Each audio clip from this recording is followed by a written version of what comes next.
the rest of the world is losing their collective shit over HBO's The Last of Us, thanks to Daddy Pascal, there's another daddy-centric show that's taking over my ability to function in normal society. It's called OutTV's For the Love of DILFs. Yeah. Hosted by Stormy Daniels, this steamy gay dating reality show pairs himbos with successful daddies, all in a quest to see who can establish a connection and ultimately find love. If it sounds completely ridiculous to you, don't worry. It totally is ridiculous, and that's why we freaking love it. Even if Alex Ticas is now off the show. Watch this. I hope everybody had a fantastic time on your sexy photo shoot dates tonight. I can't wait to scroll through the galleries on those photos and find a little inspiration for myself, maybe. Make me proud. But sadly, tonight is our elimination ceremony, and so one of our daddies will be going home. So we're gonna start right off the top here with you, Tony. Who do you pick? It is elimination time, and I'm all dressed up in my little onesie. I'm feeling confident. The sun's setting. There's kind of a storm in the distance, but I know nothing can ruin this night. And then everything changed. Well, I have to say, all of you guys are really, really, really handsome. And Alex? Sorry. I'm sorry. I was actually freaking out. I was like, how am I going to handle this? And you just handle it by speaking your truth.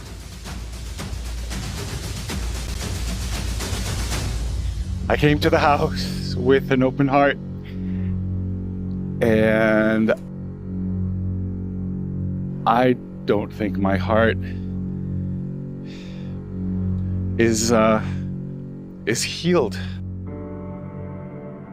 I won't bore you guys. I came out of an engagement 8 months ago that fucking destroyed me.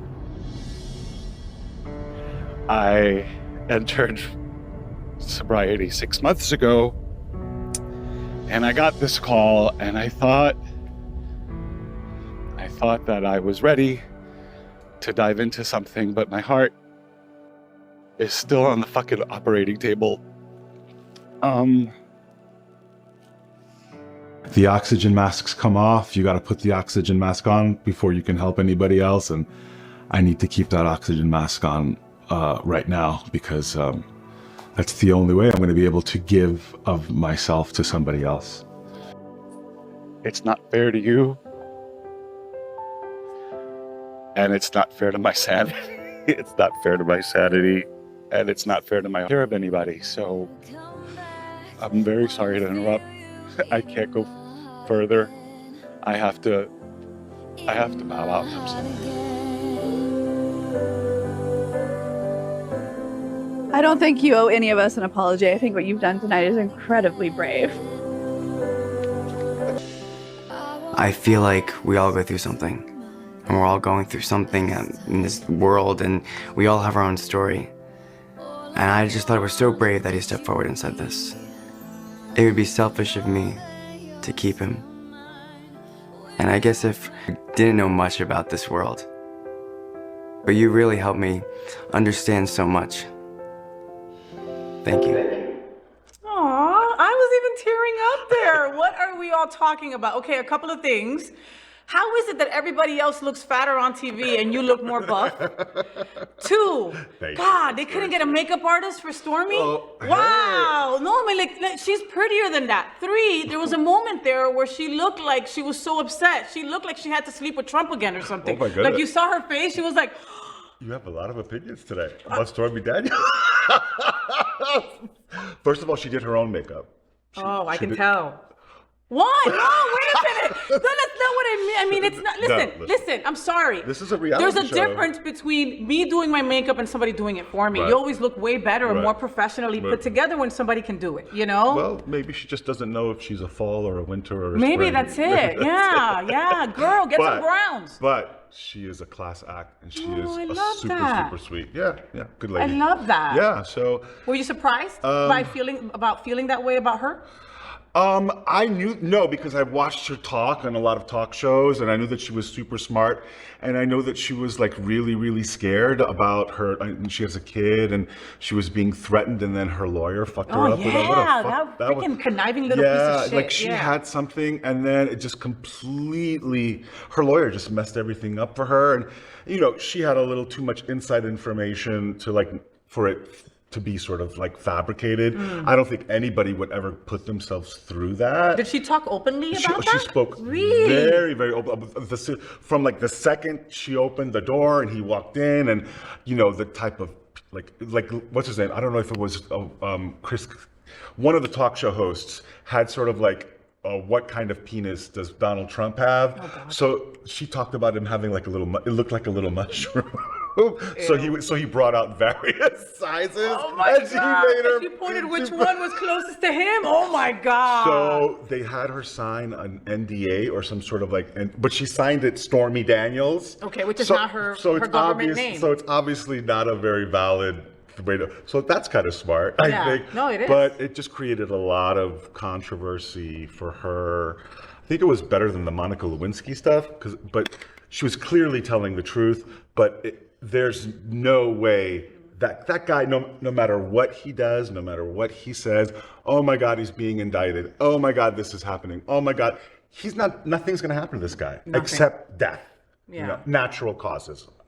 Ever. Yeah, that's it. It just seems that way. Like nothing can touch him. Yeah. But I like that she was, talking about Stormy again, that she was very hands-on with you folks and was like there for, like when you see a lot of these shows, you don't know how much is scripted, how much is, ad-lib. Did she just come in for those certain parts and then you never saw her? I mean, the creators and the producers, they really just let us roll the cameras, and at the end we had like little commentaries at the end, but they let us, I mean, they were so generous, and they were so like when I talked to them about what was happening for me, I mean, I was like, how are we going to do this? Well, so you had, before this elimination, you had already sat down with the producers and said, this is where I'm at. This is where my brain is at. This is where my heart is at. So what was happening was Tokyo and Gordon were having a big fight at the pool table. And Tokyo was just being Tokyo. Like, clearly he wanted the airtime. And I was watching this and I'm like, I can't be here. And like, this is way too much for me. Like, this is just sort of... I don't have the energy for I don't have the, it didn't feel, not that it didn't feel genuine for me, because I was really in it to win it. I was in it to just like look for what was happening, but it just was like, I just couldn't be around all that drama. And I had just come from Spain for like 2 weeks, so I wasn't at a meeting. I wasn't able to go to meetings there. And I was going to be there for another week with a bunch of guys. Like 12 young guys, not 12, 6 young guys, 6 older guys. We're all like together. A bunch of you in one room, in a mansion, and I was like, I need a meeting. That's all I could say. I was like, I need to get out of here. I need to and I was very it was getting a little bit. I was having a lot of anxiety about it. And Tony's adorable, and I was like, all right, he was fun. He was really cute. You mentioned that you had just started your sobriety journey again 6 months before you started filming this. Did production know that initially? No, they didn't know. Was there a moment there that you thought to yourself, F it, let me have some drinks and make this a little easier? There was, I'm not sure if there was alcohol. Really? Because most of these reality shows, they want you to drink so more drama can happen before film. Oh, you know what? I think it was available, but nobody there had a problem with it. I chose, of course, not. I chose to drink whatever. But soda, or it looked like ginger ale or whatever. So, no. They were, and then I just told them, I said, this is what's happening. They had somebody on the show to make sure that everybody was okay. How you doing? I don't know. I believe it was a psychologist or something, just to make sure that everybody was just sort of like, how you doing? Mm-hmm. Checking in. Yeah. So I just walked up to him and I said, this is what's happening. And I was like, I gotta get out of here. And when you sat and spoke to this gentleman, you already knew you were leaving. I was like, I need to get out of here. It's just not fair. Yeah. I was like, it's just not To these fair. other contestants that are in it to win it. It's not fair to the other contestants. It's not fair to Tony. I'm not ready to be in a relationship. No, you were I just was- 8 months yeah. out of being engaged, dude. We were like, it was like, oh my God.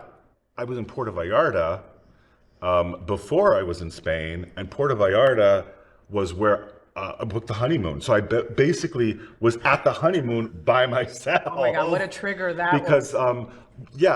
I was in Puerto Vallarta, and that's where they asked me to make a tape for DILFs. I was like, all right, but literally I was, so I walk into the hotel, where we have our honeymoon, and it says, in a big heart. No, congratulations, Mr. and Mr. Yeah. And it was very like Carrie Bradshaw, Mexico. What should I do now? Call my sponsor, go to a meeting? No, I'm gonna jump on a plane and go to a mansion and be with, 11 other dudes. Called my sponsor every day. And Oh, I had to do all of that. But do you know what a gift that is, Alex? Like, to be that aware. Like, most people would have been like, F it. Let me just see this through. I know I'm not mentally good. Yeah. I might go off the deep end when I get out of here. I might go straight to used, but... Right. And I'm not a quitter. I'm not like, I start something and I bite the bullet and I finish it. You know what I mean? You strike me as someone like me, we play hurt. Yeah, something's going on, we go, F it. We still have to do work, we still have to do this and that. I'm not going to let that stop me poker from getting face, this done. Just let's go, let's do it, let's get it done. In my mind, I'm just sort of like, you know what? In a couple of hours, it'll be over. So that's how I sort of like, and I was Got like, through the days. Got through the days. And I'm like, you know what? This is not fair. And I'm going crazy. And yeah, it was like, I was very tempted. I was just sort of like, blah, blah, blah, blah, blah. But fortunately, I got out and everything was back to normal. And, I'm still looking. Still looking. Still looking, but more aware of the point is, you cannot be the best person for the person you want if you can't be the best person for yourself. Amen. And I have single friends that are constantly upset. I'm not complete until I find my partner. I'm still single, blah, blah, blah. And you know what I tell them? I'm like, listen, your man right now is taking care of some shit. Yeah. Trust me, you don't want him right now. Right. Let him finish what he's got to do. Yeah. And then you'll get together when it's time. Yeah. Go to the movies go on a date by yourself. By yourself, love yourself. Go on a date take yourself by yourself. I bought my ex a really beautiful ring. He returned it, and it was from Tiffany. And I was like, buy yourself a fucking ring from Tiffany. So did you? Not yet. Oh. But I'm turning 50, and I kind of think I want to get myself a Rolex because it's my 50th. Ooh, wow. Well, Every 50-year-old man should have Rolex. That's what I think. every 40-something-year-old woman should have a Rolex too. Get me one. A little Diamond Chronicle Rolex. Oh, it's going to be. And you deserve it, Alex. I mean, I think we deserve to be happy so that we can make other people And we happy. have to be happy with ourselves. So that we can make other people happy. So we can make other people happy. Yeah. You can't come to the table. Like you said, in the airplane, when they tell you the little mask comes down, you got to put yours on before you help somebody else. And they were very kind. The producers were very kind. And they edited it. I saw it the way everybody else saw it. And they edited it in such a way that just was helpful. To others. You had everybody crying there. I got a lot of mail. A lot. Really? Oh my God. That is beautiful. From Instagram, like Twitter. Oh, I love that. I got a lot of mail saying what you did was not expected and was very brave. And I was like, I'm glad. So, for the love of DILFs on OutTV, who on there would you stay friends with? Gordon. Oh my God, Charles Moriarty. I'm like, can I just go out on a date with Charles? Ooh, I can see that. I'd watch that sex. He walked in, and I'm like, maybe for the love of DILFs means that DILFs love DILFs. Love DILFs, right? Maybe we just do a daddy episode and we just, forget about that. But, we've occasionally flirted on Instagram back and forth, but he's out in the UK. I'm friends with Tony, of course, like I love him. And Gordon, Tony, Charles. And Bobby Knight, actually, and I have worked together. Oh. So and he's so funny. Before you went there. Yeah. So it was nice to see a familiar face when you got there, oh my God, right? we were like, hey! And he's so funny. You're like, turn around, bend over, hey! Yeah, I mean, and you can watch that for $5. On OnlyFans. OnlyFans. You can watch. I tell you guys every week to get your subscription. Oh, no. even more. We are nominated for a Grammy in the U.S. for the Bobby Knight orgy. Shut up. Yes. Wow, congratulations. Is that something you say? You say congratulations. Well, you say congratulations because it was not studio created. It was POV? no, performer. Okay. So you have like studios sending in their best work, and then all of a sudden you have a content creator who's in the room with all of these studios. We don't have a chance of winning. I could care less. But when you see that content creators are producing work that turns people on just like a studio with a budget. Of course. We're just a bunch of guys in a room getting it on. But still, that recognition is still important. It's important because it shows that hot is hot, sexy is sexy. You don't have to have a big budget behind you. You just have to have fun. Yeah. So that's kind of weird. Yeah. For the love of DILFs. Oh my God. Are you gonna watch it now that you're off? I'm definitely gonna go to the closing party in New York, I believe. And I have to catch up and see what's going on because Tokyo just makes me laugh. Like I've never this guy, he's so sweet in real life, of course, but he is on reality TV and he wants to let you know that he is. I'm like, I know what you're doing, girl, and I love it. And it's working. And I'm here for it. Oh my God, I love it. Shout out to Tokyo. Shout out. So for the love of DILFs, OutTV, okay, Alex is no longer on the show. You saw his wonderful, beautiful exit, but it's still something to watch or go back and watch the episodes that he was on. Those are my favorite. Oh, Just thank saying. you. So, did you enjoy the show? I know you did. So make sure to click subscribe so you won't miss any of the events, news, or interviews right here on the FayWhat show. Ring the bell at the bottom of the screen, right there, so you'll be alerted every time we're live. You can also click on the Happening Out Television Network logo so you can see all of the shows on the most diverse LGBTQ+ media network. Find out just what we're doing to bring the L and the G together right here on the FayWhat show. Get the week started with me.